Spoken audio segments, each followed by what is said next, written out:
Hello students, welcome to the session. ఈ రోజు మనం ఇండియన్ హిస్టరీకి సంబంధించిన ఫస్ట్ గ్రాండ్ టెస్ట్ చూడబోతున్నాం అనమాట. అంటే మనకి దీంట్లో ancient Indian history, medieval history and modern Indian history up to ఇండిపెండెన్స్కి సంబంధించిన అన్ని క్వశ్చన్స్ కూడా కలిపి ఒక గ్రాండ్ టెస్ట్ని కండక్ట్ చేస్తున్నాం అనమాట. సో దానికి సంబంధించిన టెస్ట్ ఎక్స్ప్లెనేషనే ఈరోజు చూద్దాం. Question number 1. Who is known as the father of Indian pre history? భారత పూర్వ చరిత్ర పితామహుడు అని ఎవరిని పిలుస్తారు అంటున్నారు. మనకు ఆప్షన్స్లో ఎవరి గురించి ఇచ్చారు?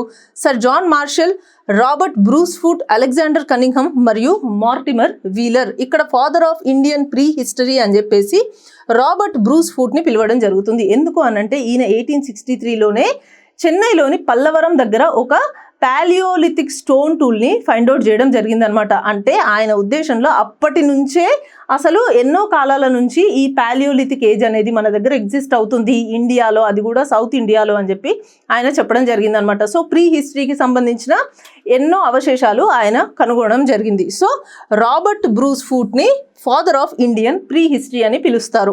మిగతా ఆప్షన్స్ చూసుకున్నట్టయితే మనకి sir John Marshall, Alexander Cunningham and Mortimer Wheeler ఉన్నారు. వీళ్ళు ముగ్గురు కూడా ఆర్కియలాజికల్ సర్వే ఆఫ్ ఇండియాకి డైరెక్టర్ జనరల్స్గా వర్క్ చేయడం జరిగింది.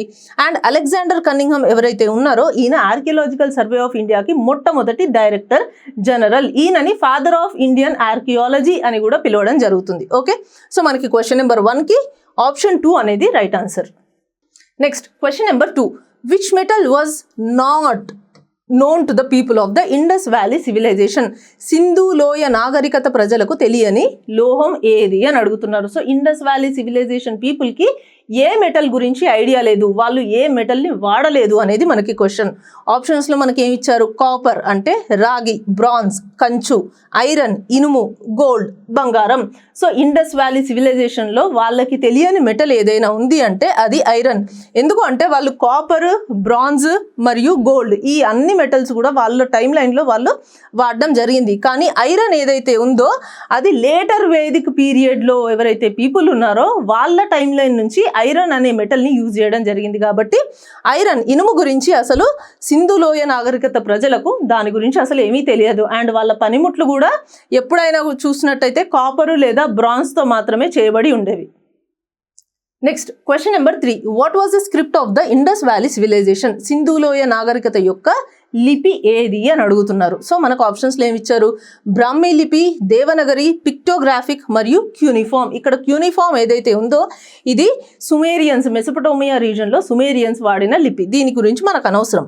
మిగతా 3 ఏవైతే ఉన్నాయో బ్రాహ్మీ, దేవనగరి మరియు పిక్టోగ్రాఫిక్, ఈ మూడిట్లలో సింధులోయ నాగరికత ప్రజలు వాడిన లిపి ఏది అని అంటే పిక్టోగ్రాఫిక్ లిపి అనమాట. అంటే చిత్రలిపి అనమాట. లోగోగ్రాఫిక్ అంటే ఇమేజెస్ రూపంలో ఉండేది, సింబల్స్ ఇమేజెస్ రూపంలో వాళ్ళ లిపి అనేది ఉండేదన్నమాట. ఇప్పటి వరకు కూడా ఇండస్ వ్యాలీ సివిలైజేషన్ పీపుల్ ఏదైతే స్క్రిప్ట్ని యూజ్ చేశారో దాన్ని ఇంకా ఎవరు కూడా డెసిఫర్ చేయలేదు, అంటే దాన్ని డీకోడ్ చేయలేదు. ఆ సింబల్స్ ఏంటి, ఆ బొమ్మలు ఏంటి, దాని అర్థాలు ఏంటి అని ఇప్పటివరకు ఎవరికి కూడా దాని గురించి తెలియలేదన్నమాట. సో ఐవీసీలో ఏ స్క్రిప్ట్ని యూజ్ చేశారు వాళ్ళు అంటే పిక్టోగ్రాఫిక్ స్క్రిప్ట్ని యూజ్ చేయడం జరిగింది.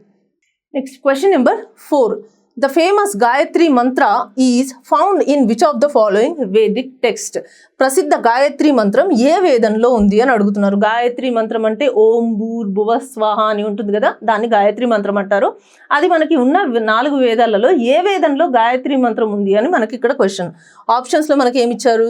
ఋగ్వేదం, యజుర్వేదం, అథర్వ వేదం మరియు ఉపనిషత్స్. ఈ గాయత్రి మంత్రం ఏదైతే ఉందో అది ఋగ్వేదంలోని 3rd మండలాలో ఉందన్నమాట. అంటే ఈ గాయత్రి మంత్రం ఎవరికి డెడికేట్ చేశారు అని అంటే ఏ దేవుడి గురించి అంటే సావిత్ర, సోలార్ డైటీ. సో ఈ సోలార్ డైటీకి సంబంధించిందే ఈ గాయత్రి మంత్రం అనేది. ఇది ఋగ్వేదాల్లోని 3rd మండలాలో ఉంది.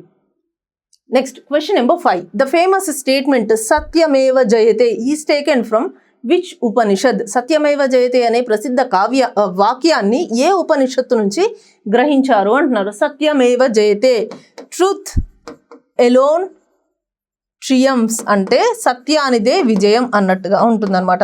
సో ఈ సత్యమేవ జయతే ఏదైతే ఉందో దీన్ని మన నేషనల్ మోటో ఆఫ్ ఇండియా లాగా కూడా అడాప్ట్ చేసుకోవడం జరిగింది 26th January 1950 రోజు. సో మన స్టేట్ ఎంబ్లమ్ ఏదైతే ఉందో ఆ ఎంబ్లమ్ లయన్ క్యాపిటల్ కదా, ఆ లయన్ క్యాపిటల్ కింద సత్యమేవ జయతే అని రాసి కూడా ఉంటుందన్నమాట. అయితే ఈ సత్యమేవ జయతేని ఏ ఉపనిషత్ నుంచి తీసుకున్నారు అనేది మనకి ఇక్కడ క్వశ్చన్. ఆప్షన్స్లో మనకి ఏమి ఇచ్చారు? ఛందోగ్య ఉపనిషత్, ముండక ఉపనిషత్, మాండుక్య ఉపనిషత్ మరియు ఈశవస్య ఉపనిషత్. మనకి కరెక్ట్ ఆన్సర్ వచ్చేసి ముండకోపనిషద్. ముండకోపనిషద్ నుంచే మనం ఈ సత్యమేవ జయత అనే ఒక వాక్యాన్ని తీసుకోవడం జరిగిందనమాట.